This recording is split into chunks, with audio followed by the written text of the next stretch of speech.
Bueno, comencemos con el primer caso, el cual le hemos titulado nómina inflada. Y como van a ver, se trata de una situación donde el fraude interno puede pasar desapercibido si no existen controles adecuados. La descripción del caso es la siguiente.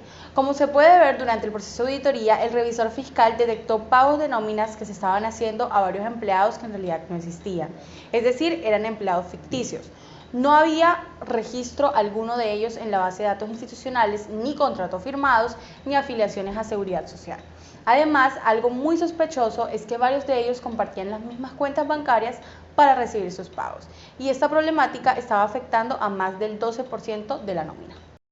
Aquí los hallazgos fueron los siguientes. Primero, la existencia de personal ficticio en la nómina. Segundo, los pagos realizados sin ningún soporte legal. Y tercero, una posible colusión entre los responsables de recursos humanos y de contabilidad. Esto nos habla no solo de una falla administrativa, sino también de una posible red interna que facilitaba el desvío de recursos. Ahora bien, ante esta situación, lo primero que se recomienda es implementar un sistema de verificación biométrica o de control electrónico de ingreso de personal. También se debe establecer una revisión cruzada entre las áreas de talento humano y contabilidad para validar que los empleados registrarios realmente existan. Y por último, realizar auditorías internas se recomienda cada 3 meses. Ahora, este caso presenta varios riesgos importantes. Primeramente, hay un riesgo de auditoría, ya que hay una presentación distorsionada de los gastos en los estados financieros. Se están incluyendo gastos de nómina que no son reales, lo que puede llevar a errores graves en los informes contables. Por otra parte, por la parte legal, se configura un posible fraude y si se trata de recursos públicos, hasta un caso de peculado, es decir, hay consecuencias penales para los implicados.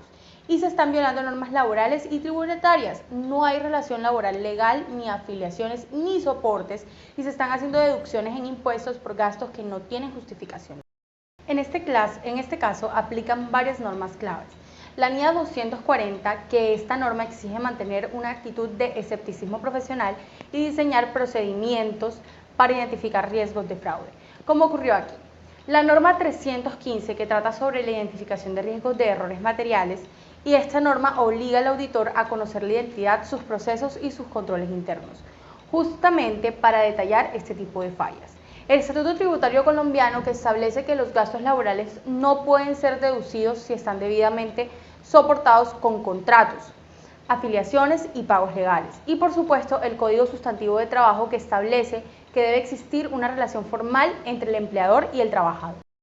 Ahora bien, en el caso 2 podemos darnos cuenta que el caso trata de que durante el cierre contable de una empresa manufacturera, el revisor fiscal participó en el conteo físico del inventario como parte de las pruebas sustantivas y lo que encontró fue preocupante. Solo el 65% del inventario que aparecía en libros y existía realmente. El resto simplemente no estaba, algunos productos estaban dañados, otros eran obsoletos y otros sencillamente no existían. Y por si fuera poco, no había soportes documentales que justificaran estas diferencias, ni entradas ni salidas del inventario. Aquí el principal hallazgo fue la sobrevaloración del inventario. Esto es grave porque afecta directamente la presentación razonable de los estados financieros y además no había soporte documental en los movimientos. Y hay una posibilidad real de que esta situación se haya presentado de forma intencional, con el fin de inflar los activos y mostrar una mejor posición financiera de la empresa. Ante esto, las recomendaciones son claras. Establecer un sistema sólido de control interno para el manejo del inventario. También implementar tecnología de trazabilidad que permita seguir cada unidad desde su ingreso hasta su salida. Y capacitar al personal para que se entienda la importancia de los registros veraces y oportunos. Los riesgos que se presentan en este caso también son serios, ya que la sobrevaloración del inventario afecta a la cuenta de activos. Esto puede distorsionar indicadores claves como el capital de trabajo o la rentabilidad, lo que podría llevar a decisiones equivocadas por parte de directivos, inversionistas o entidades financieras. Por la parte legal, si se demuestra que hubo intención de manipular la información para mejorar la imagen de la empresa o conseguir beneficios, podríamos estar ante un delito de falsedad en documento privado. En este segundo caso, aplican varias normas relevantes. Por ejemplo, la NIA 500, que obliga al auditor a obtener evidencia suficiente y apropiada en temas de inventario. Esto incluye verificar físicamente los productos y revisar todos los documentos que respaldan el saldo reportado. Si no hay evidencia confiable, no hay soporte para los estados financieros. La NIA 530, que regula el uso del demostrado de auditoría, y en este tipo de situaciones donde hay debilidad en los controles, el auditor debe ampliar el tamaño de las muestras o aplicar más procedimientos de validación. Y finalmente, el decreto 2649 de 1993, que establece que los principios de la contabilidad, especialmente el de la confiabilidad. Los hallazgos indican varias fallas. Primero, un uso inadecuado de los recursos institucionales. Segundo, ausencia total de una política formal de viáticos. Y tercero, falta de fiscalización por parte del área contable. Esto no solo revela debilidades en el control interno, sino que podría considerarse una malversación de fondos. Y lo más grave es que los procedimientos existentes no estaban diseñados para detectar o prevenir estos pagos irregulares. Entonces, ¿qué se recomienda en este caso? Se debe diseñar una política formal sobre viáticos y reembolsos clara y documentada. Esto debe incluir criterios de aprobación, topes presupuestales, formatos estándar y los requisitos de documentación. Establecer mecanismos de control previo y posterior. El control previo puede incluir la aprobación por un superior o un comité. El control posterior, una revisión por contabilidad o auditoría interna. En ambos casos es clave exigir documentos válidos, facturas, comprobantes, informe de actividades y resultados. Realizar auditorías internas periódicas, enfocadas en los gastos operativos, principalmente en aquellos rubros que permiten discrecionalidad como los viáticos. Y por último, capacitar a los funcionarios y directivos sobre el uso responsable de los recursos institucionales, no solo desde lo financiero, sino desde lo ético y legal. Crear una cultura de transparencia es clave para prevenir el fraude y fortalecer el gobierno corporativo. En cuanto a los riesgos identificados, desde auditoría se pueden estar reconociendo gastos no deducibles ni justificados, lo que afecta directamente la razonabilidad de los estados financieros. Esto puede limitar al auditor para emitir una opinión favorable si no se corrige. Además, sin documentación válida no hay forma de verificar si esos viáticos realmente fueron necesarios o si fueron usados para fines personales. Legalmente, esto podría representar un detrimento patrimonial. Si se trata de una entidad pública, podría incluso configurarse como peculado por apropiación. Y en el caso de entidades privadas, los directivos responsables podrían enfrentar cargos por administración desleal o uso de confianza, dependiendo de la magnitud del daño. Varias normas técnicas y legales que se aplican en este caso puede ser primero la NIA 240, que trata sobre el fraude. Esta norma exige que el auditor mantenga una actitud de escepticismo profesional y esté atento a señales de alerta como la falta de documentos válidos o pagos inusuales. También invita a considerar la posibilidad de colusión entre empleados. Además, también la NIA 520, que se enfoca en los procedimientos analíticos.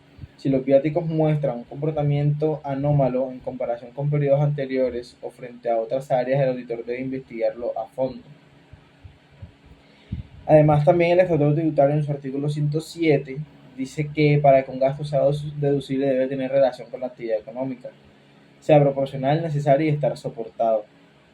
Si no se cumple con esto, el gasto puede ser rechazado por la DIAN, generando sanciones económicas. Y además también el Código Penal colombiano sanciona a quienes autorizan o se benefician de pagos indebidos, incluso en empresas privadas, si hay abuso de posición o fraude demostrado.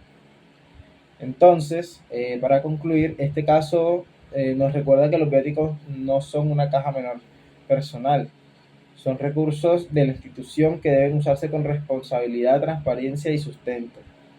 El revisor fiscal tiene el deber de asegurarse de que cada peso gastado esté documentado, justificado y relacionado con el objeto social de la empresa. Eso es en una empresa del sector tecnológico que adjudicó un contrato por 300 millones de pesos a un familiar del gerente general, sin proceso de selección, sin cotizaciones comparativas y sin justificación técnica del valor contratado.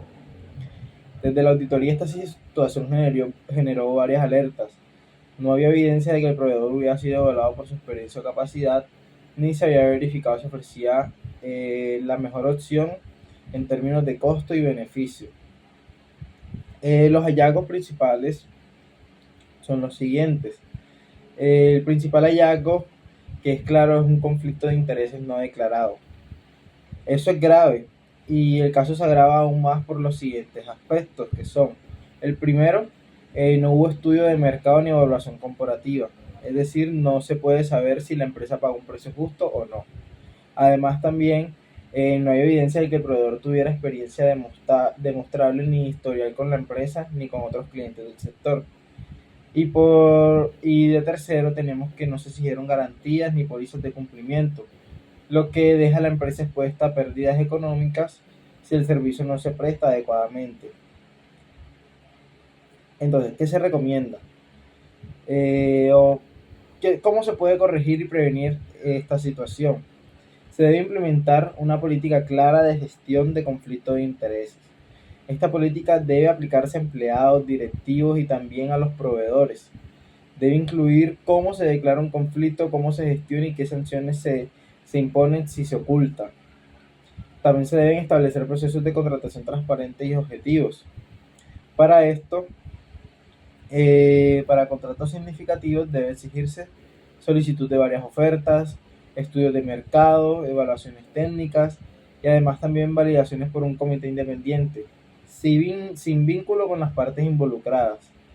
Además, las decisiones de este comité deben quedar registradas en actas claras. El revisor fiscal debe actuar con escepticismo profesional, debe solicitar revelaciones adecuadas sobre operaciones con partes relacionadas y, si se detecta irregularidades, debe advertir a la administración. En caso necesario, también puede elevar el caso a autoridades competentes.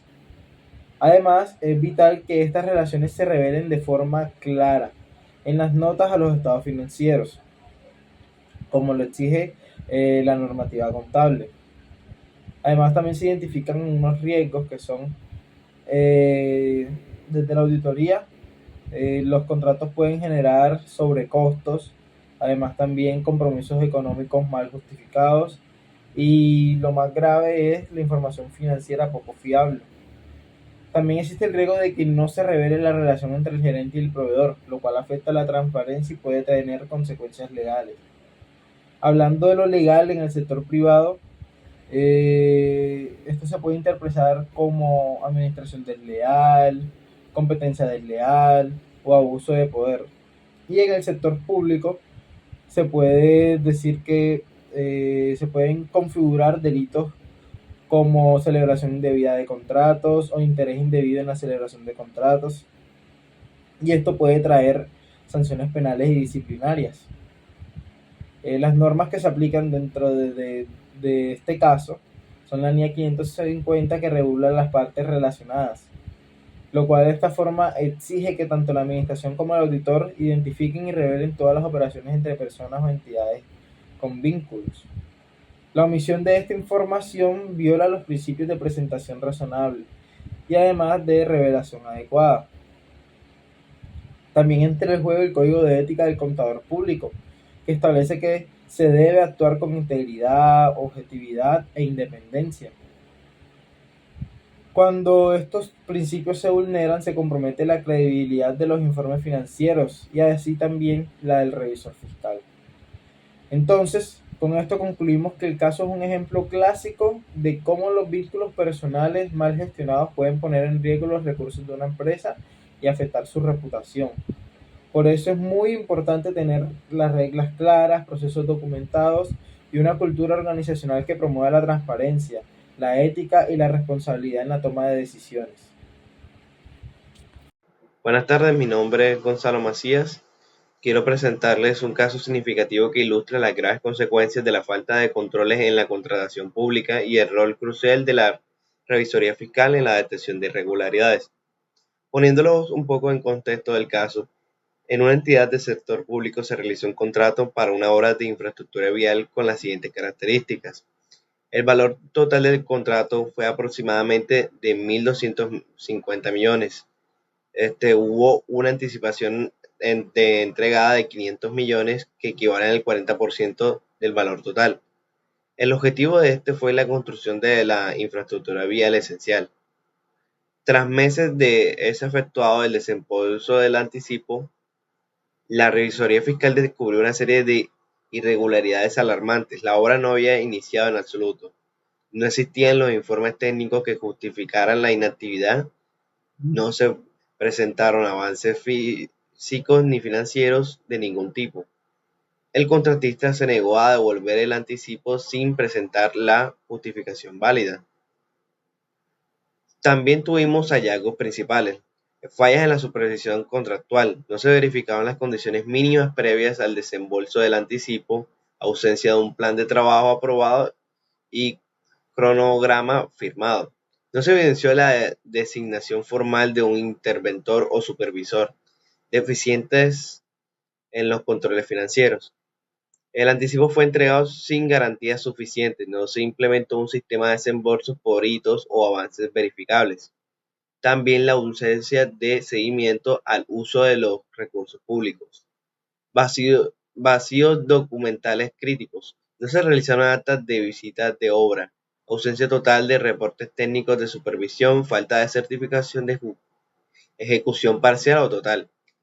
Otros riesgos que identificamos fueron riesgos financieros y contables, reconocimiento indebido de gastos sin respaldo de ejecución real, afectación a la razonabilidad de los estados financieros, imposibilidad de justificar el uso de sus recursos públicos. Otros riesgos legales y disciplinarios posibles a la configuración de delitos como la apropiación indebida y fraude contractual, responsabilidad fiscal por detrimento patrimonial, posibles sanciones también disciplinarias para los funcionarios involucrados. El marco normativo que se aplicó en las normas de auditoría, en la unidad 240 de responsabilidades del auditor frente al fraude, la unidad 250 que exige el cumplimiento legal y reportar irregularidades, la unidad 315 de identificación y valoración de riesgos materiales en la entidad, la unidad 330 diseño de procedimientos de auditoría para responder a riesgos. Otra normativa colombiana de la Ley 80 de 1993 establece requisitos para contratos estatales y supervisión. La Ley 610 de 2000 regula procesos de responsabilidad fiscal. Y la Ley de 1417 de 2011, Estatuto Anticorrupción y normas de supervisión contractual. Una de las recomendaciones claves que damos son acciones inmediatas, declarar formalmente el cumplimiento del contrato, reportar el caso a la Procuraduría, Contraloría y Fiscalía, realizar una auditoría forense para rastrear los recursos y hacer efectivas las garantías contractuales, si es que existen, mejoras estructurales, implementando un sistema riguroso de supervisión técnica y financiera, establecer una matriz de control por hitos contractuales para autorizar pagos, actualizar los modelos contractuales incluyendo las cláusulas de sanción automática, y creando un comité de seguimiento a contratos de alto valor. También, con todo este caso, tenemos unas lecciones aprendidas. Este caso nos enseña que los controles preventivos son más efectivos que los de detectivos. La revisoría fiscal mantiene independencia y escepticismo profesional. El seguimiento oportuno puede evitar pérdidas significativas de recursos públicos, la documentación completa y oportuna y esencial para tranquilizar la contractual. La conclusión que damos es que el caso, la obra que nunca empezó, demuestra cómo la falta de controles adecuados en la contratación pública puede derivar en graves afectaciones al patrimonio del Estado. La revisoría fiscal cumplió su papel al detectar la irregularidad, pero en un sistema de control preventivo había evitado la situación por completo. La protección de los recursos públicos requiere no solo de sistemas robustos de control interno, sino también una cultura organizacional basada en la transparencia, la rendición de cuentas y el cumplimiento normativo. Muchas gracias.